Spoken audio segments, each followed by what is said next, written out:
Okay. Sasa ulichokuwa nakichanganya ni hiki hapa. Naomba tukiweke sawa. Sawa? Ndio. Turudi kwenye ubao hapa. Kwenye ubao hapa tumesema tuna inductor, si ndio? Ndio. Tuna inductor. And then hii inductor ina side mbili. Sawa? Ndio. Ina side ngapi? Mbili. So huku tunaweza tukaita ni side A, huku ni side B. And then ndani ya hii inductor ndo tutaona kuna hiyo coil ambayo iko rotated humu ndani. Sawa? Lakini pia imezungukwa na magnetic.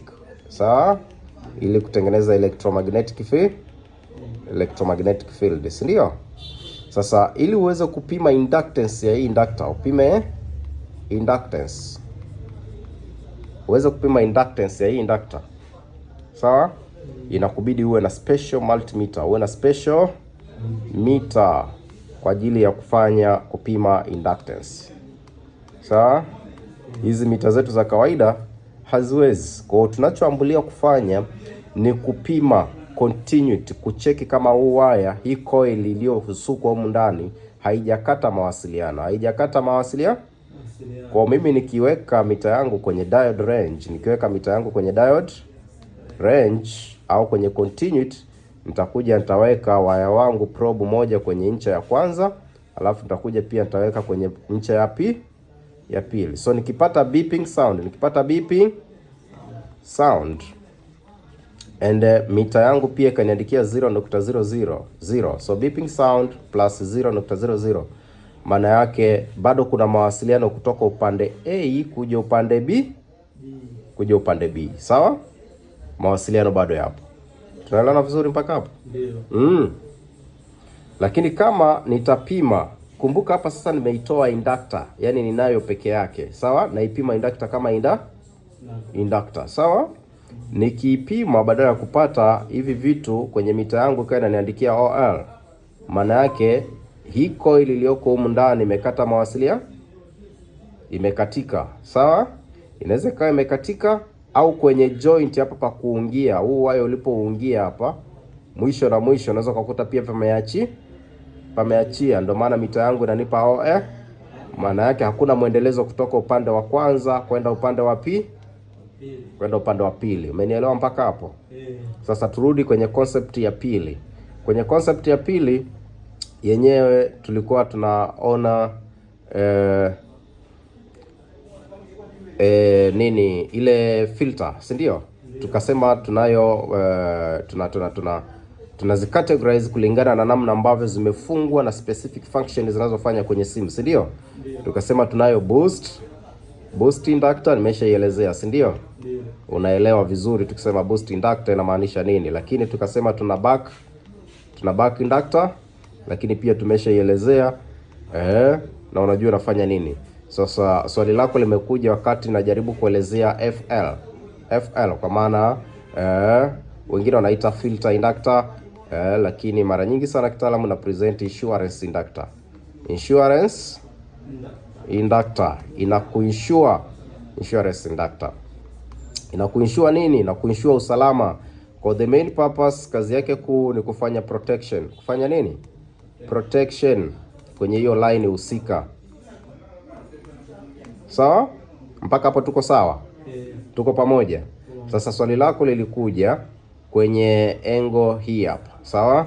Unaniruhusu kuondoka huku. Swali lako lilikuja kwenye hii engo kwamba tunayo hii filter hii. Sawa? Tunayo hii filter. Tunayo hii filter hii. Ngoja ni change color. Tunayo hii filter hii, si ndio? Ukiangalia hii filter upande mmoja imeattach kuja kwenye connector, display connector, si ndio? Ndio. Upande wa pili inaenda kwenye display PMU. Kwa kumbe ikitokea imepata itilafu yoyote ya kiumeme, tutakosa mawasiliano kutoka kwenye connector kwenda kwenye display PMU. Sawa? Mpaka hapo tuko sawa? Tafsiri yake kama kila kitu kiko okay, tukija kucheki kwenye hii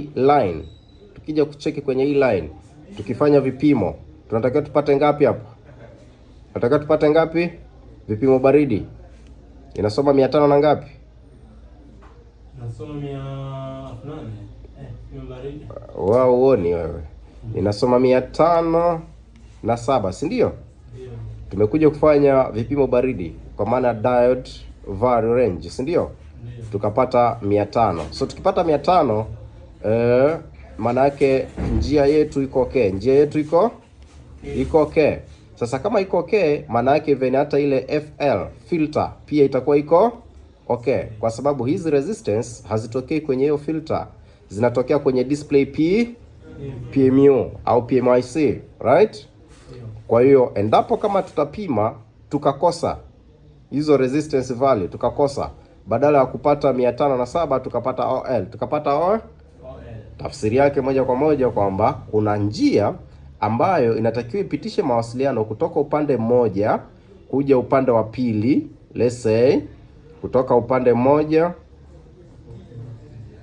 kuja upande wa pili. Sasa huyu anayeleta muunganiko wa hizi njia mbili, so let's say tuseme hii ni side A, hii ni side B, anaweza kaa amekata manini, amekata mawasiliano. Tunaona vizuri? Ambapo ukiangalia aliopewa hili jukumu ni nani? Ni FL. Ni FL. Sawa? Ambaye yuko wapi? Huyu hapa. So ukiangalia upande wa kwanza ana trigger, amefungwa kuja kwenye connector, si ndio? Lakini upande wa pili kuna sehemu anaelekea. So mimi nikipata OL kwenye hii line moja kwa moja natakiwa nije ni confirm kwanza upande wa pili wa hii filter, si ndio? Nikikuta kwenye upande wa pili wa hii filter kuna reading, let's say inapata 0.487, maana yake huku tuna data, resistance value iko okay, si ndio?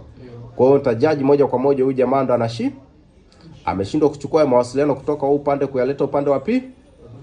Na mara nyingi sana unaweza ukafanya replacement at the same filter, sawa, au ukafanya jumper, no problem, sawa. Lakini kumbuka ukishafanya jumper, hii line tena haitakuwa na protection.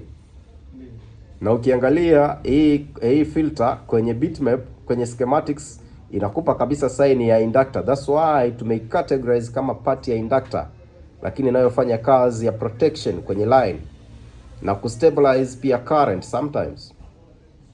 Tunaona vizuri hapa? Sasa vipi kama nikipima hii line yangu, sawa? Nimepima hii line yangu, huku sijapata kwenye connector, sijapata data, nimepata OL, si ndio? Nimekuja pia nimepima upande wa pili wa hii inductor, hii filter, na yenyewe pia nimepata OL. Maana yake sitahangaika na huyu jamaa, natakiwa nende niangalie anawasiliana na nani. Kwa hiyo hapo nitahitaji kwenda kutrace kwa kutumia bitmap. So nita click another site ambapo naona kuna capacitor mbili hapo zinashirikiana, lakini at the same time inanipeleka upande wa pili wa circuit ambapo naona inakuja kuna capacitor nyingine imefungwa, lakini moja kwa moja inaingia kwenye hii chip. So inavyoingia kwenye hii chip, huyu ndo anatakiwa kunipa majibu kwa nini kule nakosa reading. Right? Yes, maybe anaweza kama amepata fault. Anaweza kama amepata faults. Anaweza kama amepata faults. Sasa turudi kwenye swali lako. Kwenye swali lako ulisema kwamba tukitest inductor tunapata 0.00 and a beeping sound, si ndio? Lakini once ikitokea hii line ina short circuit, hii line ina short circuit. Kitokea hii line ina short circuit. Let's say umekuja umepima kwenye hii pad, badala ya kupata hizi reading 507 na sasa unapata 0.000 plus beeping sound kwenye baadhi ya mita, si ndio?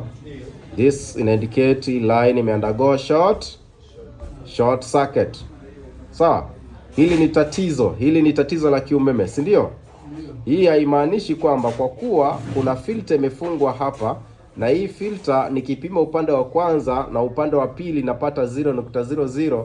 No, hapo ina maana unaitest yenyewe kama bado ina mawasiliano au haina mawasiliano. Lakini kama imefungwa kwenye line hivi tena imefungwa in series alafu unapata hiyo 0.00 badala ya hizi reading, maana yake kuna component moja wapo imeundergo short circuit. Sasa mwalimu, ndio ina beep sound alafu haina nini, haina hiyo namba mtu hapati. Kwa nini? Kwa so nasema nini, kwa hiyo 507 mtu hapati. Alafu short inakuwa wakati hiyo inductor iko sawa, italeta beep sound pia. Yes.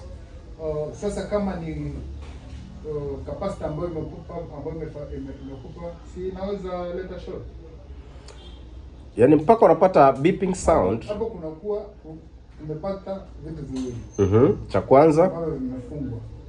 Cha kwanza inductor. Cha pili capacitor.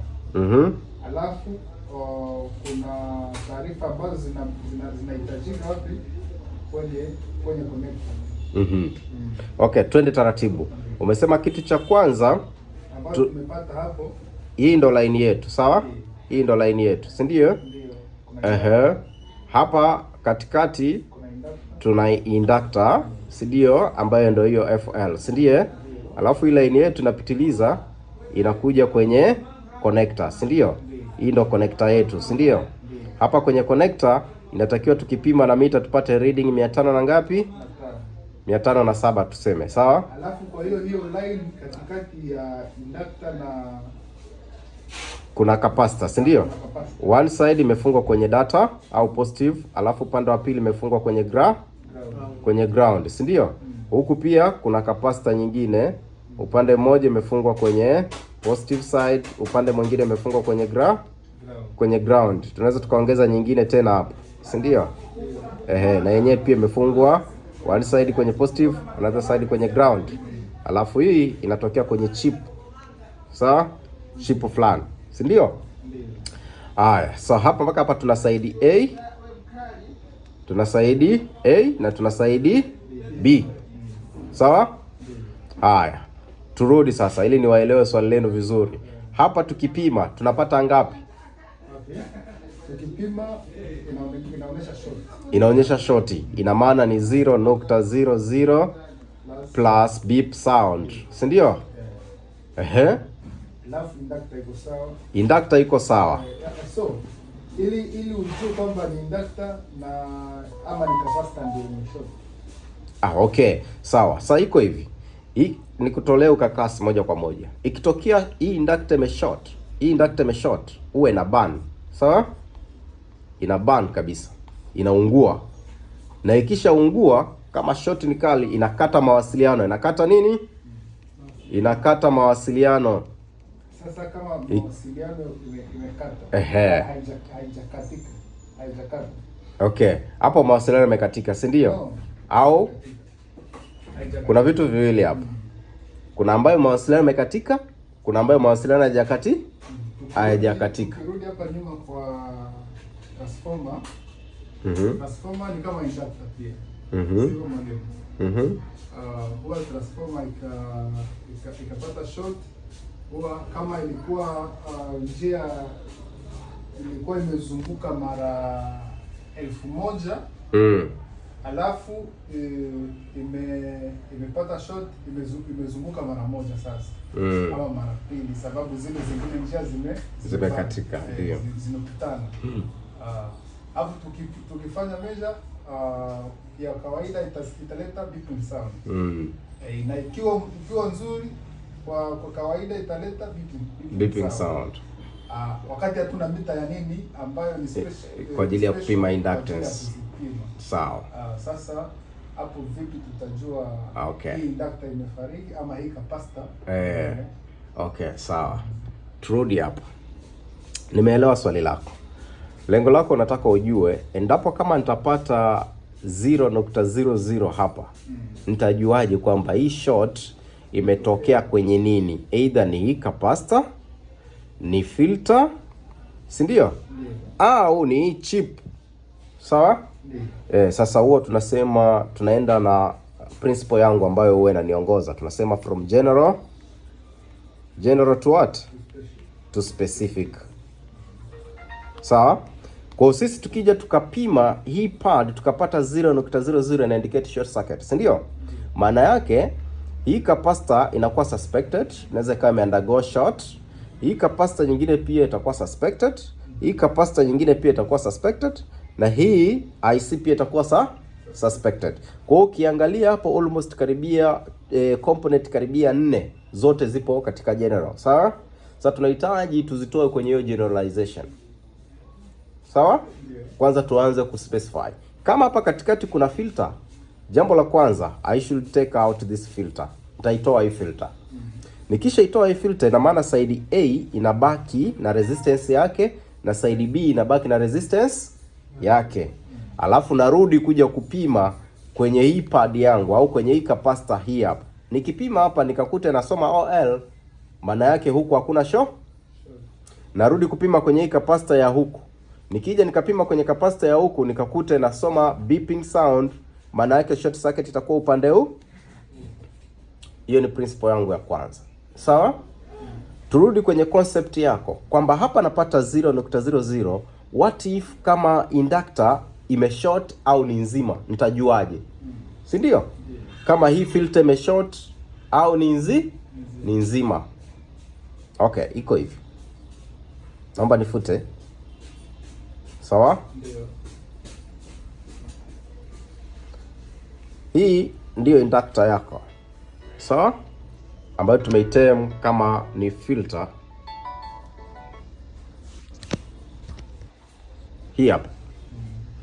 Hii line tayari na short circuit. Huku ilikofungwa tayari kuna short circuit. Sawa. Endapo kama hii inductor ndio itakayokuwa imeshort. Hii inductor itakuwa imefanyaje? Imeshort. Hapa mara nyingi tunakuwa na accumulation ya large current. Large current, and then kwa kutokana na ile load, sawa? And then hii inductor inaenda kubani. Inaenda kufanyaje? Kubani, inaungua. Nadhani kwa watu ambao wana deal sana na Android watakuwa na experience nzuri kwenye Samsung A12, A02 sijui A012, si ndio? A12. Yes. Utakuta pale imeshort capacitor, lakini ile inductor ndiyo inayoungua kwa sababu ya ile load. Sawa? So inductor imeungua kwa sababu ya kiwango ambacho kimekuwa loaded cha current, na kumbuka pia bado kuna electromagnetic field hapo katikati. Sawa? Inapelekea ku burn. Lakini sometimes inaweza ikabani lakini yenyewe haikuwa na shida. Na kama utakuwa hujaondoa short, hata ukienda ukaleta inductor nyingine mpya, ukija ukawasha simu still tena inaendelea kubani. So ikitokea inductor ime short, kuna ambayo ikishort inaweza ikakata mawasiliano, ikakata hii njia. Ikikata njia maana yake huku kwenye connector yako huku tutapata inasoma OL. Inasoma OL. Umeelewa vizuri? Lakini kama ime short alafu haijakata mawasiliano, maana yake wewe utaendelea ku experience 0.0000. Si ndio? Au unaweza ka experience abnormal resistance value. Either zika drop kidogo au ikatani kabisa kwenye low resistance. Ikatani to low resistance. Tunaona vizuri? Kwa hiyo kwenye inductor tunategemea vitu hivi viwili. Either ishort ikate au iwe na burn, ambapo unaweza ukasaidiwa na infrared thermal camera pamoja na Rosen paste. Si ndio? Iwe na burn kwa identify kwamba okay, hii ndio imeshort na sio hizi capacitor wala hii IC. Sawa? Au utumie infrared thermal camera itakusaidia kuscan pia kwa identify kwamba hii ndio imeshort. Au tupate low resistance value kwenye hii line. Na that's why ukikutana na scenario ya design hii, kitu cha kwanza kabla hujaenda kuanza kukill short and blah blah, just take it out kwanza. Get my point? Endapo kama short itakuwa imetokea upande wa pili huko. Kalamu yangu ishazima. Endapo short itakuwa imetokea upande wa pili huko. Let's say there is a capacitor here. Hii capacitor ndiye imeshort. Sawa? Yeah. Hii short resistance value zitapita even hata kwenye hii inductor. Pia zitakuja kama zilivyo na tutapata 0.0000. Tunaona vizuri? So isije kaonekana popote ilipofungwa filter na ukapata low resistance kwamba ni lazima hii ndio iwe imeshort, kwa sababu imepewa jukumu la kufanya protection. That's why tunasema ni insurance inductor. Sawa? Sio lazima, unaweza kukuta hii capacitor ndio imesho. So the best way, kwanza toka general kwenda kwenye specific. Kwa mimi nikitake out, na maana nakuwa nimegawa pande mbili, kabla na baada, right? So baada ya hapo nakuja kupima short iko wapi, ipo kabla au ipo baada. Tumeelewana vizuri? And then ukikuta ipo baada au kabla, and then unafuata procedure zingine, how to detect, how to remove short circuit. Yeah. Tumeelewana?